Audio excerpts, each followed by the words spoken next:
At the barbecue for my dad's retirement, I handed him a $12,000 Rolex. He smirked, trying to prove something. "You're still my disappointment." I smiled, took the box and walked out. Mom screamed, "Don't you dare." This morning my phone blew up with missed calls. Then they realized what else I'd taken back. I don't know what I thought would happen.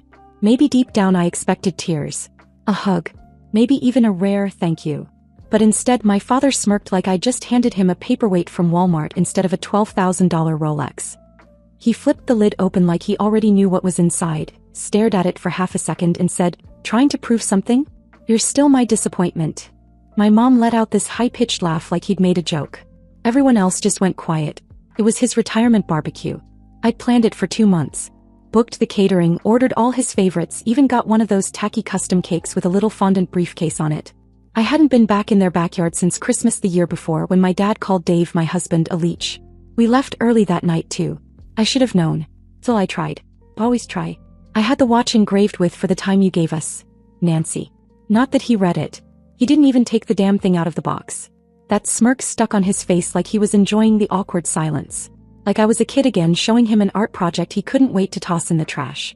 So I reached forward, took the box from his hand, turned around and walked. Behind me someone said, "Wait, is she serious?" Then came my mother's voice. "Don't you dare." She practically screamed it, but I didn't even flinch. I walked past the cousins who still call me uptight behind my back, past the folding table with the half-melted potato salad, past the stupid banner strung across the porch that said "Happy Retirement, Frank. 35 years of dedication." I walked out the side gate, got in my car and left. I didn't cry. I didn't even feel angry. Just done. I'd been saving for that Rolex since I got promoted at the firm. Not because he deserved it, but because I needed to believe that some kind of gesture, some proof that I wasn't the drama queen, or the overly sensitive daughter he always labeled me as, might finally get through to him. He never once came to my high school plays, didn't show up to my college graduation. He left my wedding early because he didn't like the music.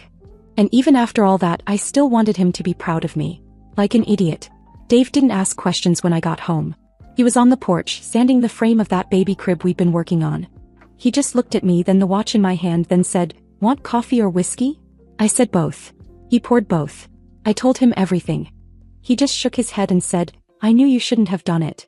But I also knew you had to." I fell asleep early that night, exhausted in a way that wasn't physical. At 6:12 a.m. my phone buzzed so hard it fell off the nightstand. 12 missed calls. 3 from Mom. 5 from Dad. 4 from Aunt Tricia, who never gets involved unless there's drama she can spin into Facebook content. Then came a call from Grandpa. He doesn't call unless it's serious. He said, "Nancy, what's going on? Your mom says you stole the watch and took the car. The one they use." It took me a second to realize what he meant. Then I remembered the spare car key. My mom had left her purse inside and I'd gone to grab my charger out of it earlier. The key was on the ring. I tossed it in my own purse and forgot. Her. Of course. The one I was still making payments on. They'd begged me for help when my dad's credit cards were maxed out and his old Toyota finally died. Said they just needed a co-signer.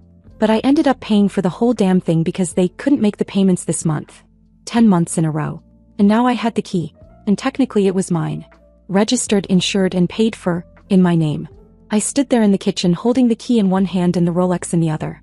Something inside me shifted. Not anger. Not revenge. Just clarity. I'd spent years trying to earn love that was never mine to have. But I did earn this car. I earned that watch. I earned the right to stop pretending that any of this was normal. And if they wanted a war, they were about to find out I'd already won. By the next morning my phone was vibrating nonstop. Mom's name flashed across the screen again and again, followed by Dad's.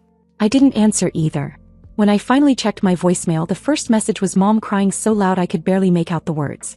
She kept saying I'd humiliated them in front of everyone, that I'd ruined Dad's big day, that people were talking. Then came Dad's voice. "Come, hold. You think you can buy respect with a watch? You'll always be the same disappointment. I don't care how much money you waste." I deleted every message. Around lunchtime there was a knock on the door. I wasn't expecting anyone. When I opened it, there was Grandpa, my dad's father, standing on the porch, leaning on his cane, his truck parked crooked in the driveway. He rarely drove these days, so seeing him there made my stomach drop. He walked in without saying much. Dave offered him coffee and he nodded. We sat at the kitchen table, the Rolex box still sitting there between us like an open wound. "So," he said after a minute, "you finally had enough of him." I nodded. He looked at the box again, then at me. You know, I remember when your dad first started working at that company. He told me one day he'd buy himself a Rolex when he made it big. Never did. Always had excuses. You giving him one, that must have hit something deep. I said, I thought it would mean something. I thought it would make him proud for once. Grandpa shook his head. Your father's always been jealous of what he doesn't have. That's why he puts you down. He thinks hurting you makes him bigger. He finished his coffee and stood up. If they call again, don't answer. If they show up, don't let them in. And if it gets worse, call me. It got worse the next morning. Dave was still asleep when the doorbell started ringing, over and over. When he opened the door, my dad was standing there wearing sunglasses like he was here for business, not an argument. I'll make this quick, he said. Where's the watch? Dave didn't move. Not yours anymore. Dad's jaw tightened. That was a gift for me. She can't just take it back. She can when you insult her in front of 50 people, Dave said. Dad snorted. You don't know what it's like to deal with her. You'll find out eventually. Dave didn't flinch. You're not coming in. Leave. When he realized Dave wasn't bluffing, he muttered something under his breath, got in his truck and sped off. I watched from the window. It didn't feel satisfying. It just felt empty. For a few days things were quiet. Then came the text. Dave was sitting on the couch when his phone buzzed. He frowned, scrolled, then handed it to me. It was a series of screenshots. Old messages from guys I dated in college pulled from years back. And above them, one line from an unknown number. Just thought you should see what kind of girl you married. It didn't take a genius to know who sent it. I stared at the screen, then at Dave. He looked more hurt than angry. Why would he do this? He asked quietly. I took a breath. Because he can't stand the idea of me being happy. He thinks if he can't control me, he can destroy what I have. There was a long pause. Then I said, what does it matter how many guys I had? There weren't many when I chose you. He finally smiled just a little. That's all I needed to hear. But I wasn't done. Not this time. That night I called Grandpa again. Told him everything, the watch, the car, the rumors. He didn't interrupt, just listened. When I finished, there was a silence on the line. Then he said, Nancy, I've been thinking about my estate. Maybe it's time I put my money where my mouth is. I didn't fully understand what he meant until he added, I should have protected you a long time ago. I'll handle it. And when Grandpa said he'd handle something, he meant it. 2 days after I called Grandpa, he left me a voicemail. Calm, short, to the point. I've scheduled a meeting at the house. This Saturday. You, me, your parents. I'm saying what needs to be said. I didn't know what he meant exactly, but I had a feeling. I just didn't think he'd actually go through with it. Saturday afternoon, Dave and I pulled into Grandpa's long gravel driveway. I already saw Dad's truck and Mom's SUV out front. The moment we stepped out, I felt my stomach twist. I hadn't seen them since the day of the barbecue, but I knew exactly what was coming. A show. Inside, Grandpa's dining room had been cleared of its usual clutter. Just the table for chairs, a folder, and his lawyer, Mr. Carlson, sitting beside him with a stack of papers. Mom and Dad were on the couch. She had sunglasses on inside, which I assume was her way of saying she'd been crying, and Dad was leaned back with his arms crossed like he was waiting for a traffic ticket to be dismissed. No greetings. No fake smiles. Grandpa pointed to the chair across from him. Dave and I sat down. Grandpa looked at me first, then them. I've updated my estate. You're all here to hear it once. After that, there will be no discussion. Dad shifted in his seat. Mom adjusted her sunglasses. I'm leaving everything I have, my house, land, accounts, and assets, to Nancy. Not to Frank. Not to Denise. I've already signed the documents and they're notarized. Mom made a noise like a laugh caught in her throat. Dad sat up straighter. Wait, he said. You're cutting us out? Of everything? Grandpa nodded once. Yes. You're joking. Over what? Because she threw a tantrum with a watch. Grandpa leaned forward. This isn't about a watch. It's about a lifetime of how you've treated her. I watched it. I said nothing for too long. That's on me. But I'm not leaving what I built to someone who destroys everything around him. Mom finally spoke. But Frank is your son. And Nancy is your daughter, Grandpa shot back. When have either of you acted like it? I stayed silent. I didn't need to say anything. Grandpa had done it all for me. Dad stood up. This is ridiculous. She manipulated you. She always plays the victim. Grandpa didn't even flinch. The paperwork is final. If either of you try to contest it, you'll waste your money. It's locked. I brought you here so you could hear it from me, not a lawyer in a letter. Mom's hands were shaking now. We raised her. We sacrificed everything for her. I finally looked up. You mean like the car I paid off for you? The one you kept telling people was a gift, even though I've been making the payments every month without a single thank you. Dad turned to me. You're so ungrateful. That's when Dave stepped in. She's not ungrateful. She's exhausted. Mr. Carlson slid the folder across the table to Grandpa, who didn't even open it. You're done here, he said to them. I'd like you to leave my house. Neither of them moved at first, like they thought if they stayed still he'd take it back. Then Dad muttered something under his breath and stormed out. Mom followed, wiping her face, still acting like this was some soap opera. I watched them go without saying a word. We stayed a little longer just talking. Grandpa looked tired but steady. He told me he should have done it years ago. That it wasn't just about punishment, it was about making sure what he built ended up in the hands of someone who knew what things cost that money couldn't buy. That night, I went home and canceled the auto payment for their car. I didn't even hesitate. 3 days passed. Then came the knock. Not the doorbell, the kind of knock that says we're not leaving. When I opened the door, both of them were standing there. Dad looked wrecked. No suit, no smugness, just a broken stare. Mom looked smaller than I'd ever seen her. We need to talk, he said. But I wasn't sure I wanted to hear what they had to say. They showed up unannounced on a Thursday afternoon. I was home alone, standing in the kitchen still in my work clothes, when I saw their car pull up through the front window. Mom got out first. She looked thinner than usual, hair a little undone, like she'd stopped pretending things were fine. Dad followed behind her, slower, his shoulders hunched in a way I hadn't seen before. No sunglasses. No loud voice. Just quiet, grim focus, like he was walking into a courtroom. They rang the doorbell. Then knocked. I waited a full minute before opening it. Dad didn't say anything right away. He just looked at me with this hollow stare, like he'd run out of fight but still hadn't figured out how to surrender. We need to talk, he said. Dave came down the hallway at that moment, stood behind me without a word. I didn't move to let them in. Out here's fine, I said. Mom stepped forward. Honey, please. Just a few minutes. I raised an eyebrow. Now you want to talk? She winced. We didn't come to argue. We're sorry. For how things went. For what we said. Dad nodded slow. I wasn't fair to you. I wasn't fair to either of you. It was the first time he'd ever included Dave in one of his statements. That caught my attention. But I said nothing. Then Dad said something I wasn't prepared for. I didn't know how to deal with the fact that you didn't need us anymore. It made me feel useless. Like you passed us by. He glanced at Dave for a second. And when you gave me that watch, I knew I hadn't earned it. And that scared me. It was strange hearing him speak like that, without defensiveness, without spin. I could almost believe him. But something still didn't sit right. You didn't just insult me, I said. You came to my house and demanded it back. Then you tried to sabotage my marriage. I regret that, he said. Mom looked at me, eyes wide. We lost control. We thought we could still fix it. But then your grandfather. She trailed off.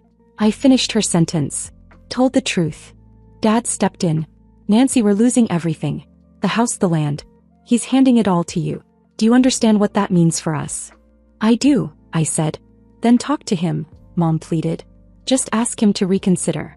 Let him leave something to us. You don't have to give it all up. Just share it. You don't even have to tell him it was your idea. And why would I do that? Dad's eyes turned cold. Because you're still our daughter. No, I said. I'm the daughter you've ignored, belittled, and used until it stopped working. Mom's voice broke. Don't say that. Please. You don't know what it's been like for us since he made that announcement. The bank called. If we lose the house, we have nowhere to go. Then maybe you shouldn't have burned every bridge, Dave said from behind me. Dad stiffened. We raised her. I laughed. You fed me and kept the lights on. That's not the same thing. I started to close the door, but Mom grabbed the edge of it. Wait. Ryan's coming home next week.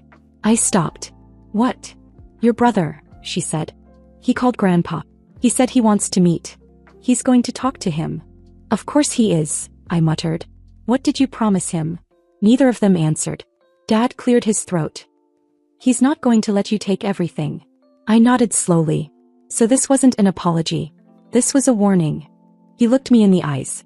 This isn't over. No, I said, it's just getting started.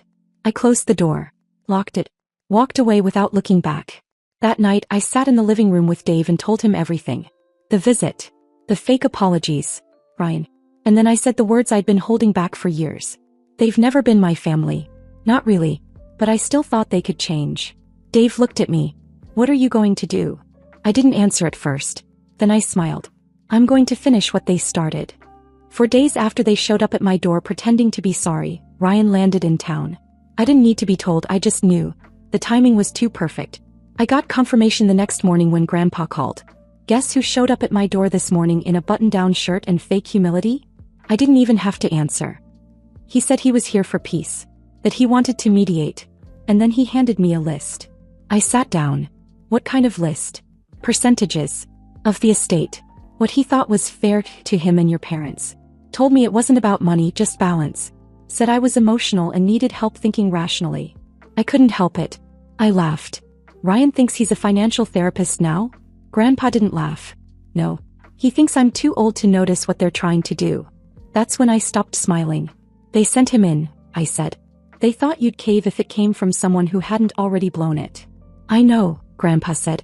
Which is why I told him to get out. Then there was a long pause. I could feel it coming. What I didn't tell him, Grandpa continued, is that I've decided to cut them off completely. No more safety nets. No more coverage. I'm calling their bank tomorrow to remove the lien I've been guaranteeing on the house. They'll get a notice before the end of the week. My heart was pounding. You're sure? I've watched your father waste every chance he's been given. I watched your mother excuse it. And I've watched you claw your way out of the mess they made. You earned this, Nancy. They didn't. That's when I asked him for one final thing. I don't want just the estate. I want the silence. No contact. No loopholes. No more chances. He agreed. The next day he called a second meeting at his house. Just them and Ryan. I wasn't invited this time, he wanted to do it without me. Alone. They were told clearly and legally that they were being removed not only from the will, but from all financial support going forward. Property taxes, mortgage assistance, healthcare payments, all of it gone. When it was over, Grandpa called me and said they'd sat in silence the entire time. Not a single word. Not even Ryan. He ended the call with just one line, "It's done." I expected them to show up at my door again, and I was right. 3 days later they came. This time no smugness, no posture. Just two desperate people standing on my porch looking like they hadn't slept in days. "We're sorry," Mom said. "We were wrong. You were right." Dad actually said the words I'd never thought I'd hear. "I've been cruel. I know that now. I took everything you gave and gave you nothing back." There was no anger in his voice. Just defeat. "You need to talk to Grandpa," Mom said. "He listens to you. We won't survive this. We'll lose the house. Our insurance. Everything." I opened the door wider, but not to invite them in. Just to make sure they heard me clearly. I begged for years. For respect. For kindness. For something real. And you gave me nothing. "We were scared," Mom said quietly. "We thought if we admitted we failed we'd lose you." "You lost me anyway," I said. "But not because you failed. Because you never stopped pretending you didn't." Dad looked broken. I mean really broken. And I didn't feel anything. I told them to leave. I told them we were done. Not for now, forever. "You're not my parents," I said. "Not anymore." And I shut the door. From the window I watched them walk to the car. Their car. The one I had been paying off for over a year. The one they'd bragged about as if it had fallen from the sky. That night I logged into the account again just to check. Final notice. The loan was past due by almost 2 months now. One more and the bank would come for it. I closed the laptop and sat back. It was strange, the silence. Not peaceful. Not heavy. Just honest. The silence lasted 5 days. 5 whole days without a phone call, a knock, a text, or some guilt-laced voicemail. It was almost more unsettling than the chaos had been. On the 6th day the dealership called. The woman on the other end was polite, almost apologetic, like she was used to these kinds of calls ending in screaming. She told me the car was officially repossessed. They'd picked it up that morning from an address on the edge of town. My parents didn't even call me when it happened. She asked if I wanted to settle the remaining balance or have the bank take it from here. I told her I was done. That car had nothing to do with me anymore. When I hung up I just sat there. I thought I'd feel relief. Maybe a little satisfaction. But it wasn't that. It was just quiet. Like standing in a room after everyone's left. That night I opened a folder I hadn't looked at in over a year. The one with every receipt, every payment statement, every email from when I agreed to co-sign that loan. I put them through the shredder one by one until the tray filled up. Then I emptied it and shredded the rest. I wasn't keeping records anymore. I wasn't preparing for another round. I was done. Sunday came with a phone call from Grandpa. He didn't sound like himself. "They showed up again," he said. I didn't even need to ask who. He told me they rang the bell 3 times before he opened the door. Mom looked like she'd been crying for hours. Dad barely spoke. Ryan didn't come this time. I guess even he realized there was nothing left to salvage. Mom said she was sick, that they needed help with medical bills, that she was scared. She didn't say what was wrong, just that it was serious. Grandpa asked for paperwork. She didn't have any. Then Dad tried a new tactic. He said he'd started therapy. Said he was ready to break the cycle. Said he wanted to make things right. But even Grandpa, who had given them the benefit of the doubt more times than I could count, didn't believe them. I told them, he said, that you're not the one who broke this family. They are. And I told them I wouldn't lift a finger until they owned that completely without excuses. And then he said something that stuck with me. You didn't just survive what they did, Nancy. You built a life anyway. You built it while they tried to tear you down. That's why you're the one I chose. I didn't say much after that. Just listened to the wind through the phone as he sat on his porch, probably watching the same trees he'd planted when I was a kid. That night I sat outside with Dave. We didn't speak about the call. We didn't need to. He handed me a beer and we watched the sky dim. And for once I didn't feel like I was waiting for something bad to happen. I wasn't waiting for the other shoe to drop. Because this was the end. No more pretending they'd change. No more hoping they'd wake up one day and be the kind of parents I always needed. They weren't those people. Maybe they never had been. And I finally accepted that. They lost the house 2 months later. It popped up in a real estate listing that I stumbled across by accident. Same blue shutters. Same porch swing. I didn't feel a thing. I never heard from Ryan again. I assume he went back to Texas or wherever he goes when he's broken out of ideas. Last I checked, and I don't anymore, he changed his number. As for my parents, I don't know where they live now. I never looked them up. Never asked Grandpa. I told him I didn't want updates unless it involved legal documents. And he respected that. People sometimes ask me, the ones who only know the polished surface of things, if I miss them, if I regret cutting them off, if I ever think about reconciliation. And I do think about them, but not with longing, not with sadness. I think about them like you think about an old scar. Something that happened that shaped you but doesn't define you anymore. They spent years trying to convince me I was the problem. And for a long time I believed them. But the truth is they hated me not because I failed, but because I didn't. Because I became someone they couldn't control. And when I finally gave that watch back to myself, and everything it stood for, I stopped being their disappointment.